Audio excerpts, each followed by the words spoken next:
Մեր ընդդիմությունն ասում է, որ ինքը կողմ է խաղաղությանը, շատ է ուզում խաղաղություն, բայց ոչ այն խաղաղությանը, որը ԿՊ-ն է բերում, այլ արժանապատիվ խաղաղությանն է կողմ։ Իսկ իրականում ինչ ասում ընդդիմությունը։ Ընդդիմությունը նախկին իշխանությունները, որ նույն մարդիկ են եղել, տասնամյակներ շարունակ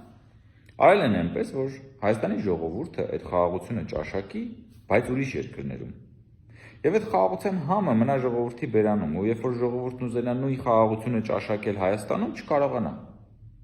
Որ այդ խաղաղությունը նման լինի ծառից կախված խնձորի, բավականաչափ մոտ, որ աչքդ տեսնի,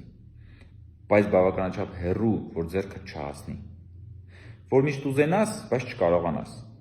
Որ աչքդ տեսնի համը մնա բերանումդ, բայց զրկված լինես։ Որ միշտ լինի մեկը, որ կարողանա քո փոխարեն այդ խաղաղությունը, այդ խնձորը քաղել ու տալ քեզ, բայց չտա։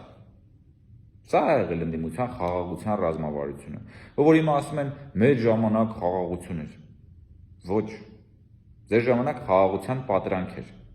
Այդ ծառից կախված խնձորը, որ աչքը տեսնում էր, բայց ձեռքը չէր հասնում։ Այսօր մենք ասում ենք, որ խաղաղությունը մեր ձեռքի հեռավորության վրա է, որ խաղաղությունը մենք ենք քաղում, քաղել ենք,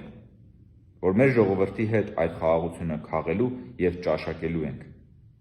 Եվ սա է իրական խաղաղությունը։